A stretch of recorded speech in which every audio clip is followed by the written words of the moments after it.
जय श्री कृष्ण भक्तों, आपका स्वागत है भागवत महापुराण की इस गाथा में। वसुदेवं सुतं देवं कंसचारूरमर्दनं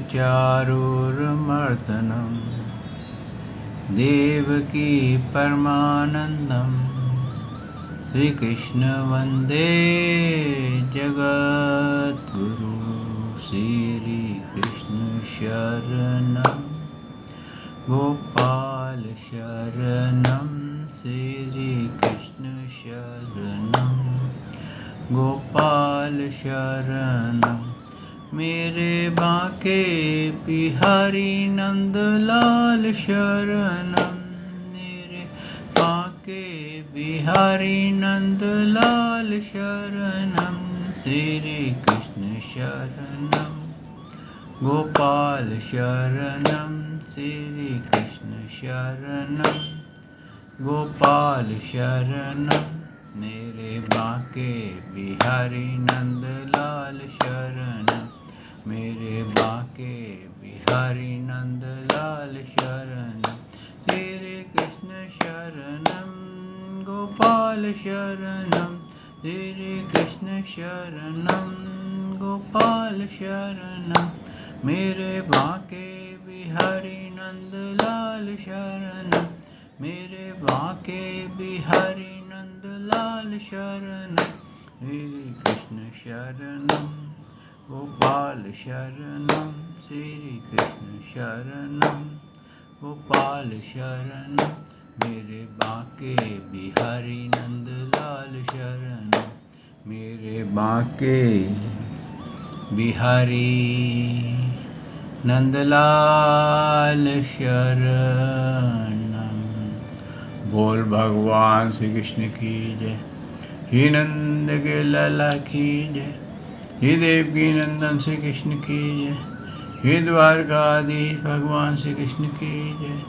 बोल देवादिदेव पूर्ण ब्रह्म भगवान श्री कृष्ण की सदा ही जय। जय श्री कृष्ण भक्तों, आपका स्वागत है भागवत महापुराण की इस गाथा में। हम छठा स्कंद और पहला अध्याय का अध्ययन कर रहे हैं। भक्तों, जब राजा परीक्षित ने नरकों का विवरण सुना तो घबरा गए थे, और हकीकत यही है कि हम सब अगर नरकों का पूर्ण रूप से विवरण सुने या पढ़ें, आपको मैं यकीन दिलाता हूँ कि आप पाप करने से डरने लग जाएंगे और ये नहीं समझ सकेंगे कि कहीं मेरे से कौन सा कर्म पाप में ना हो जाए। इसीलिए मैंने आपसे कहा कि आप स्वयं इसका 5वें अध्याय के, क्षमा करें, 5वें स्कंद के आखिरवें अध्याय में, यानी कि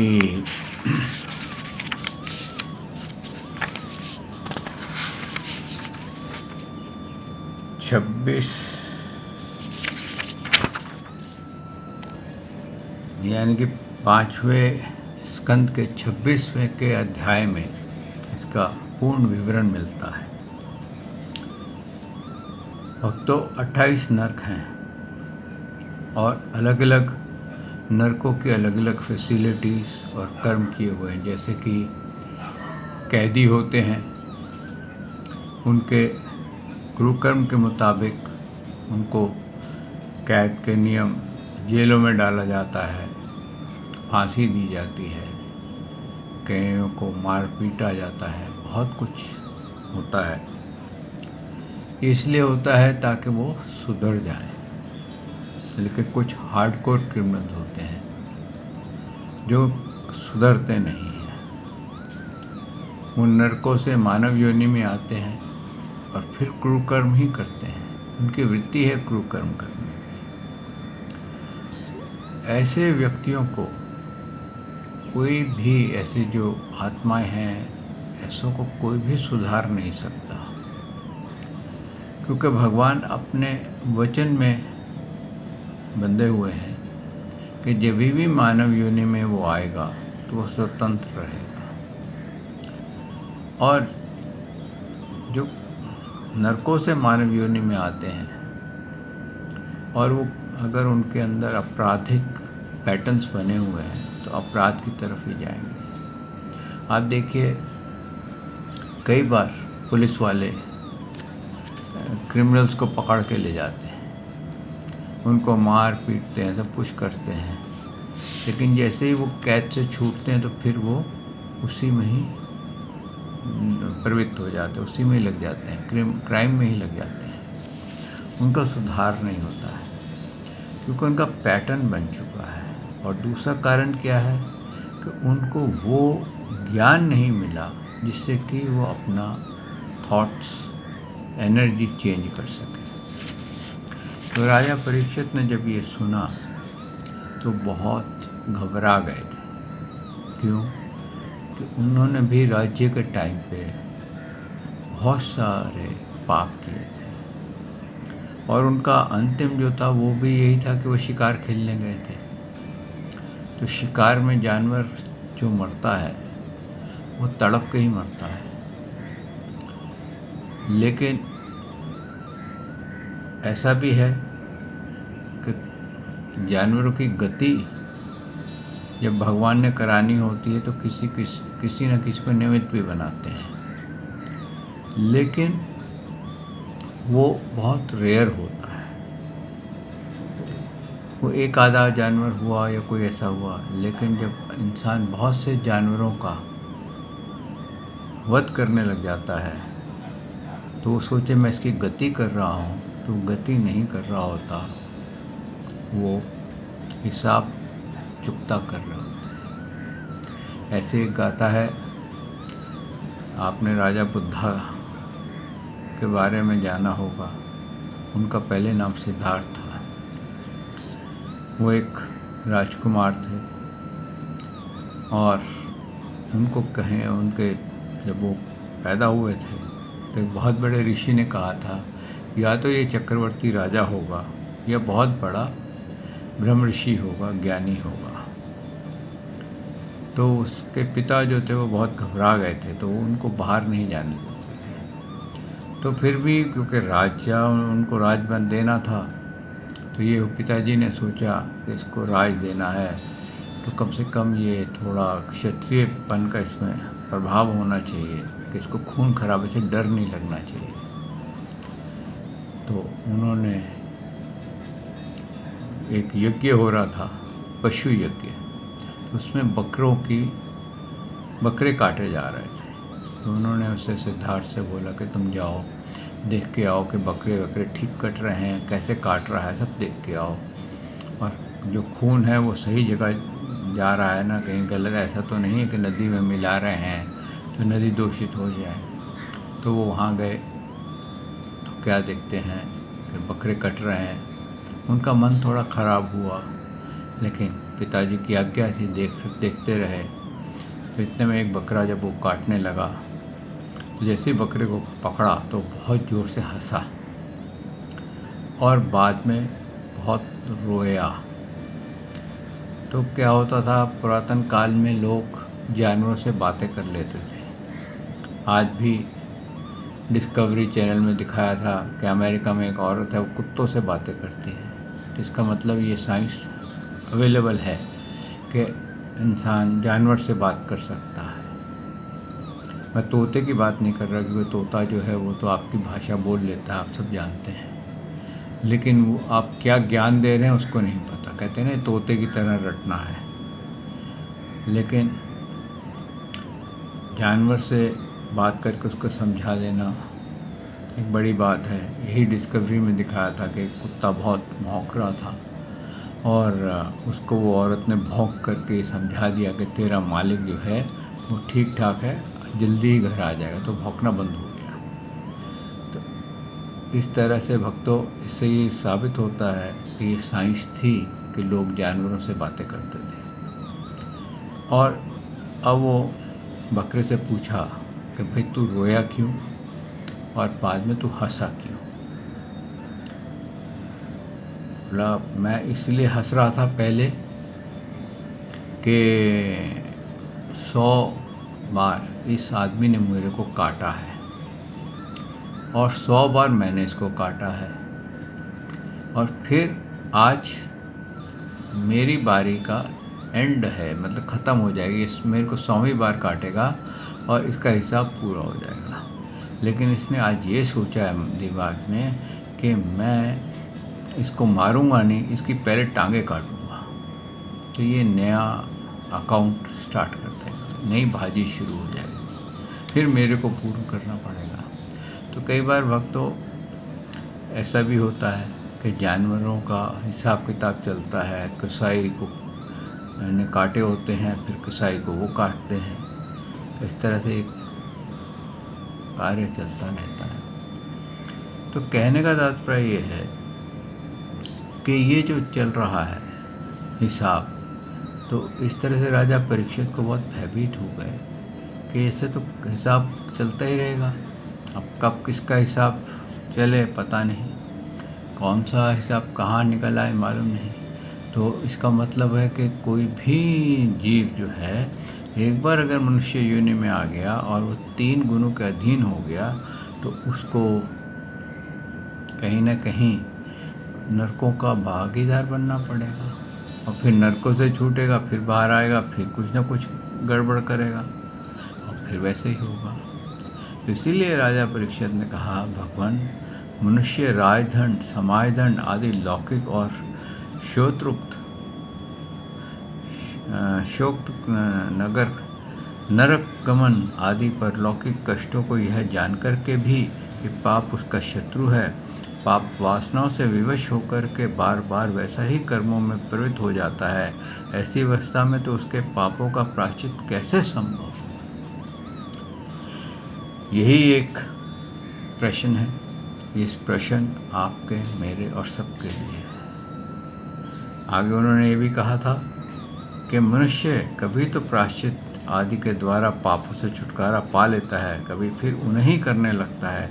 ऐसी स्थिति में मैं समझता हूँ कि जैसे स्नान करने के बाद धूल डालकर लेने के कारण हाथी का स्नान व्यर्थ हो जाता है, वैसे ही मनुष्य का प्रायश्चित करना भी व्यर्थ हो जाता है। क्योंकि जो पैटर्न्स हैं, क्रिमिनल पैटर्न्स हैं, वो चेंज बहुत मुश्किल से होते हैं। वो तभी होते हैं जबकि वो ज्ञान के उसमें कहते हैं ना, सागर में डूबा रहे, तो हल्के हल्के वो पैटर्न्स अपनी शेप छोड़ देते हैं। आइए भक्तों, इस भागवत को यहाँ आरंभ करते हैं और जानते हैं कि कैसे जीव अगर पापी हो तो भी मोक्ष कैसे पा सकता है। सच्चिदानंद रूपाय विश्वोत्पत्ते आदि हेतवे तापत्रय विनाशाय श्री कृष्णाय वयं नमो नमः। श्री कृष्णाय वयं नमो नमः। श्री कृष्णाय वयं नमो नमः। श्री कृष्णाय वयं नमो नमः। श्री कृष्णाय वयं नमो नमः। बोल भगवान श्री कृष्ण की जय। जय श्री कृष्ण भक्तों।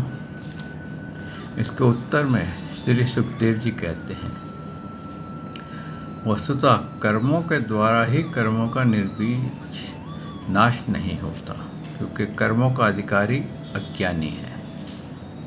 अज्ञान रहते पाप वासना सर्वथा नहीं मिट सकती, इसलिए सच्चा प्रायश्चित तो तत्व ज्ञान ही है। देखिए, यहाँ पर सुखदेव जी ने बहुत क्लियर बताया है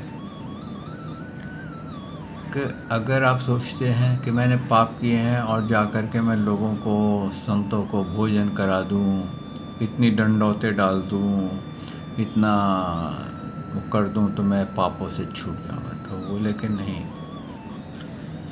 ये इस तरह से तुम नहीं छूटोगे। और कैसे छूटोगे? जब तुम्हारे को तत्व ज्ञान होगा, यानी कि ओरिजिनल तत्व को आप जान सकोगे। जब आप श्री कृष्ण की शरण में चले जाओगे और उन्हीं से आप क्षमा मांगोगे, क्योंकि प्रत्येक आत्मा के रूप में भगवान स्वयं ही है। तो आपसे जो अपराध हुआ है वो भगवान के प्रति हुआ है। इसलिए तत्व ज्ञान कैसे प्राप्त करेंगे? किसी ज्ञानी से प्राप्त करके अपने बुद्धि से उसका मंथन करेंगे कि ये ज्ञान ठीक है कि नहीं है, इसको मिलान करेंगे। मान लीजिए कोई कहता है आपको कि मैं भगवान हूँ, तो आपको बुद्धि तत्व का प्रयोग करना पड़ेगा। अगर ये भगवान है तो इसकी चार भुजाएं क्यों नहीं है? ये एक समय पे अनेकों स्थान पे क्यों नहीं दिखाई देता? इसको मैं एक कमरे में बंद करता हूँ तो ये क्यों नहीं दूसरे कमरे में दिखाई देता? इसका मैं कान जोर से खींचता हूँ तो इसको पीड़ा क्यों होती है? अगर मैं इसको छुरी मारूँ तो ये तो मर जाएगा। लेकिन भगवान ना तो मरते हैं और वो एक समय पे कई जगह प्रकट हो जाते हैं। तो ये भगवान है या नहीं है, इसका निश्चय तो हम बुद्धि के द्वारा कर सकते हैं। ऐसे ही ये ज्ञान जो है ये सच्चा है या नहीं है, इसको हम प्रमाणों के थ्रू जान सकते हैं। क्यों कि वेद व्यास जी के द्वारा लिखा हुआ प्रत्येक ज्ञान प्रमाणित है। और ओरिजिनल अगर आप पढ़ेंगे या ओरिजिनल ज्ञान को आप जानेंगे तो आपको तत्व ज्ञान की प्राप्ति हो जाएगी। आगे उन्होंने क्या कहा? जो पुरुष केवल सुप्तता का ही सेवन करता है उसे रोग अपने वश में नहीं कर सकता। वैसे ही परीक्षित जो नियमों का पालन करता है वह धीरे धीरे पाप वासनाओं से मुक्त हो कल्याण तत्व ज्ञान प्राप्त करने में समर्थ होता है। क्या कह रहे हैं कि जो तत्व ज्ञान प्राप्त कर लेता है वो फिर उसके मुताबिक नियम पालन करता है और धीरे धीरे पाप वासनाओं से मुक्त होकर के कल्याण पथ तत्व ज्ञान को प्राप्त करने में समर्थ हो जाता है। यानी कि कल्याण के मार्ग पे वो चल पड़ता है। जैसे बांसों के झुरमुट में लगी हुई आग बांसों को जला डालती है, वैसे ही धर्म और श्रद्धावान धीर पुरुष तपस्या, ब्रह्मचार्य, इंद्रियां, दमन, मन की स्थिरता, दान, सत्य, व्यवहार, बाहर भीतर की पवित्रता तथा यम एवं नियम, इन 9 साधनों से मन, वाणी और शरीर द्वारा किए गए हुए बड़े से बड़े पापों को भी नष्ट कर देता है। ये किस स्टेज में? जब उसको ये ज्ञान हो जाए कि क्या करने से मैं ठीक हो जाऊंगा। जैसे कि अगर आपको सही औषधि मिल जाए तो कोई भी रोग आपका ठीक हो सकता है। लेकिन अगर आपको औषधि गलत मिल रही हो, डायबिटीज़ में आपको इंसुलिन के बजाय कोई शुगर वाली दवाई मिल रही हो तो आप ठीक नहीं होंगे, आपको और बढ़ जाएगी। तो इसीलिए कहा है कि जो रियल ज्ञान हो वो हमारे को प्राप्त करना चाहिए, उस ज्ञान से हमारे को आगे चलना चाहिए। आगे क्या कह रहे हैं कि भगवान की शरण में रहने वाले भक्तजन जो विरले ही होते हैं, केवल भक्ति के द्वारा अपने सारे पापों को उसी प्रकार भस्म कर देते हैं जैसे सूर्य कोहरे को। यानी कि तत्व ज्ञान जब आ जाता है तो हमारे जो पाप कर्म हैं वो जलने शुरू हो जाते हैं, नष्ट होने शुरू हो जाते हैं। आगे कहा उन्होंने, परीक्षित पापी पुरुष की जैसी शुद्धि भगवान को आत्मसमर्पण करने और उनके भक्तों का सेवन करने से होती है, वैसी तपस्या आदि द्वारा नहीं होती। यानी कि अगर हम सोचें कि हम भोजन दे दें, ऐसा खाना खिला दें, तीर्थ यात्रा कर लें, डंडौते डाल लें, मालाएं फेर लें, तो उससे हमारे पापों का हरण नहीं होता। और ये कब होता है? जब हम कंप्लीट सरेंडर, कि हम प्रभु को अपने आप को अर्पण कर देते हैं, अपने कर्मों को उनको अर्पण कर देते हैं और उनके दास चाकर होकर के हम भगवान की सेवा करते हैं। हमारा हर कर्म भगवान के दास और चाकर के रूप में होता है। जगत में यह भक्ति का पथ ही सर्वश्रेष्ठ, भय रहित और कल्याण स्वरूप है, क्योंकि इस मार्ग पर भगवत परायण सुशील साधुजन चलते हैं। परीक्षित, जैसे शराब से भरे घड़े नदियाँ पवित्र नहीं कर सकती, वैसे ही बड़े बड़े प्रायश्चित बार बार किए जाने पर भगवत में मनुष्य पवित्र करने में असमर्थ हैं। जिन्हें अपने भगवत गुणारागी मन मधुकर को भगवान श्री कृष्ण का चरण रविंद मकरंद का एक बार पान करा दिया है, उन्होंने सारे प्रायश्चित कर लिए। वे सपने में भी यमराज और उनके पाशधारी दूतों को नहीं देखते, फिर नरक की तो बात ही क्या है। यहाँ पर आकर के सुखदेव जी ने हिंट दिया है कि जो भगवान के नाम का आनंद लेते हैं, कहते हैं ना, अगर आप श्री कृष्ण का कीर्तन करते हैं और वहाँ पर आपको आनंद नहीं आ रहा, तो इसका मतलब अगर कहा जाता है कि अगर आपने दवाई ली, रोग नहीं गया, उसमें कोई कमी रह गई होगी, कहीं पर कुछ कमज़ोरी रह गई होगी, कहीं आपने नियम गलत कर दिया होगा या डोज गलत ले ली होगी। लेकिन अगर आपको श्री कृष्ण शरणम गोपाल शरणम गाते रहने पर भी अगर आपको आनंद नहीं आए, तो फिर आपके ऊपर कोई ऐसी कामनाओं का बोझा है जो आपको आनंद नहीं लेने देता। तो उस कामनाओं के बोझे को, उस अपनी सातों गांठों को पहले खोल लीजिए। क्यों कि ऐसा हो ही नहीं सकता कि श्री कृष्ण शरणम गोपाल शरणम आप गाएं और आपका मन आनंदित ना हो। इसका मतलब आपके मन में कुछ और विचार है, आपने श्री कृष्ण को अपनाया नहीं है, आपको भरोसा नहीं है उस नाम पर, आपको उनसे प्रेम नहीं हुआ है। लेकिन जब तक भक्तों श्री कृष्ण नाम से, श्री कृष्ण से प्रेम ना हो, अंदरूनी प्रेम ना हो, जैसे कहते हैं लवर लवरी जैसा प्रेम ना हो, लैला मजनू जैसा प्रेम ना हो, तब तक आपको आनंद नहीं आएगा। लेकिन एक बार आप भगवान श्री कृष्ण से प्रेम करेंगे तो फिर आपको छोड़ना कठिन हो जाएगा। फिर ये वो नशा है जो कि एक बार चढ़ेगा तो उतरेगा नहीं। जैसे मीराबाई को चढ़ा था और वो तभी वो उन्हीं के भगवान में ही समा गई थी। वो क्या नशा जो अब किया और थोड़ी देर में उतर गया। मज़ा तो उस नशे का है जो एक बार चढ़े उतरे ही नहीं। आगे सुखदेव जी कहते हैं, परीक्षित, इस विषय में महात्मा लोग एक प्राचीन इतिहास कहा करते हैं। उसमें भगवान श्री कृष्ण और यमराज के दूतों का संवाद है। तुम मुझसे उसे सुनो। कन्याकुब्ज नगर में कनौज में एक दासीपति ब्राह्मण रहता था। उसका नाम था जामिल। दासी के संसर्ग से दूषित होने के कारण उसका सदाचार नष्ट हो चुका था। यह पतित कभी बटोहियों के बांधकर उन्हें लूट लेता था, कभी लोगों को जुए में छल से हरा देता था, किसी का धन धोखाधड़ी से ले लेता था और किसी का चुरा लेता था। इस प्रकार अत्यंत निंदनीय वृत्ति का आश्रय लेकर वह अपने कुटुंब का पेट भरता था और दूसरे प्राणियों को बहुत ही सताता था। परीक्षित, इस प्रकार वह रह करके दासी के बच्चों का लालन पालन करता था। इस प्रकार उसकी आयु का बहुत बड़ा भाग 28 वर्ष बीत गए। बूढ़े जामिल के 10 पुत्र थे। उनमें सबसे छोटे का नाम नारायण था। माँ बाप ने उसे बहुत प्यार करते थे। वृद्ध अजामिल अत्यंत मोह के कारण अपना संपूर्ण हृदय अपने बच्चे नारायण को सौंप दिया था।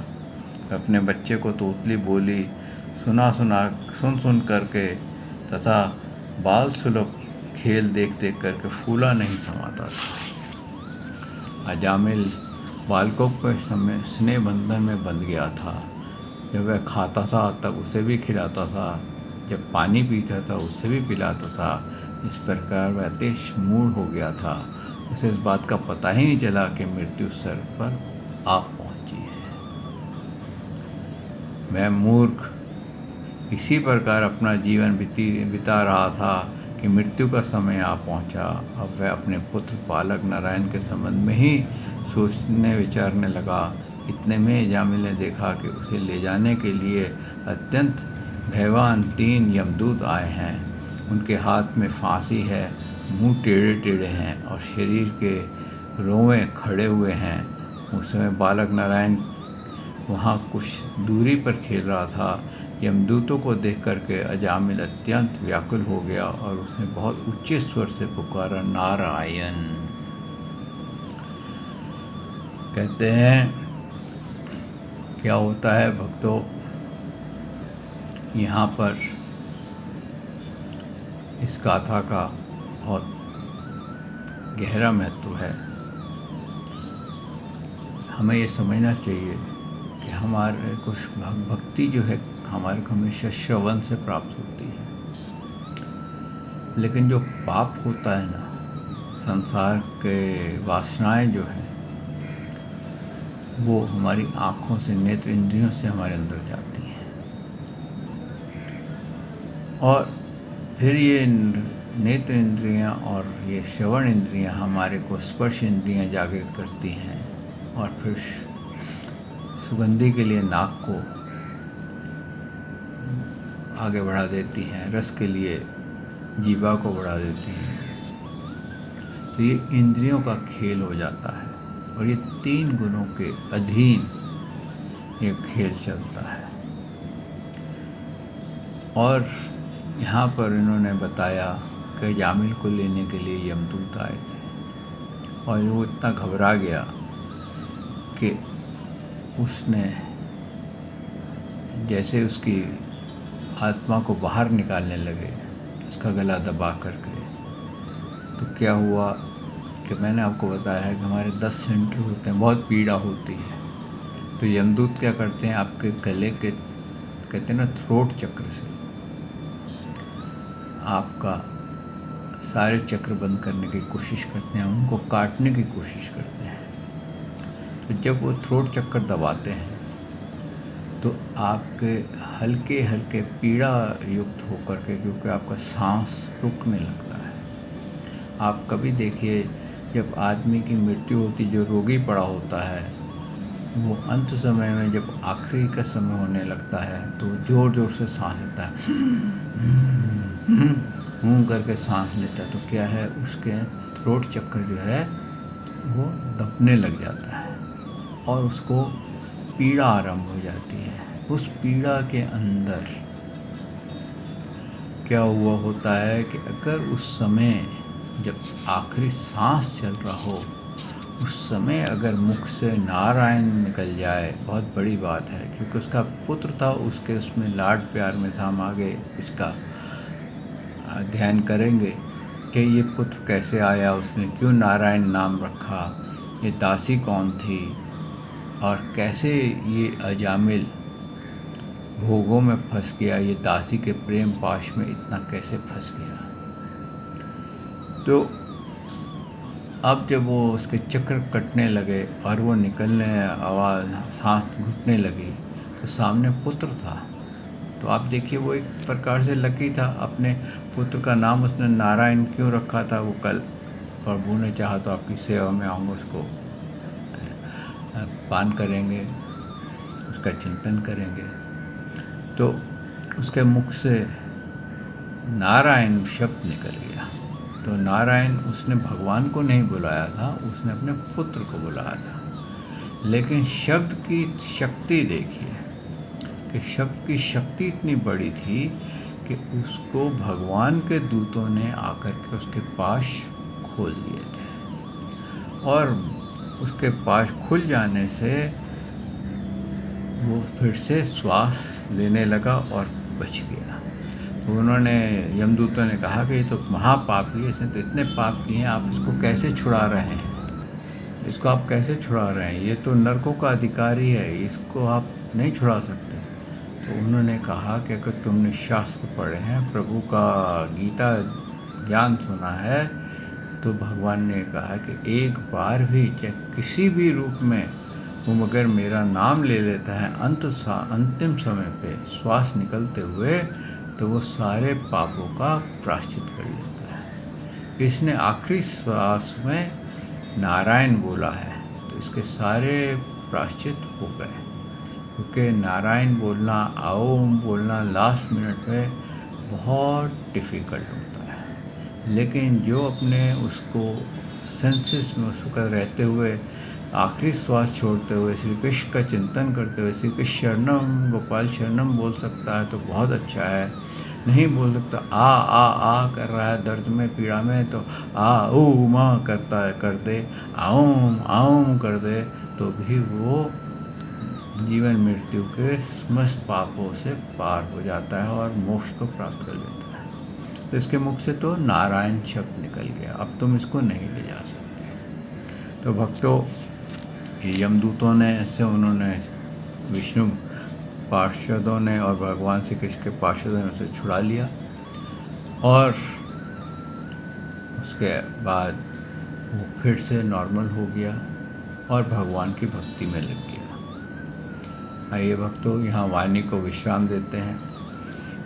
कल प्रभु ने चाहा तो आपकी सेवा में हाजिर होऊंगा और ये अध्ययन करेंगे कि वो दासी के मोम पाश में कैसे बंधा, कैसे उसको विष्णु दूतों ने, भगवान श्री कृष्ण के दूतों ने छुड़ाया और कैसे वो भगवान के धाम चला गया बजाय नरकों में जाने के। एक ही है,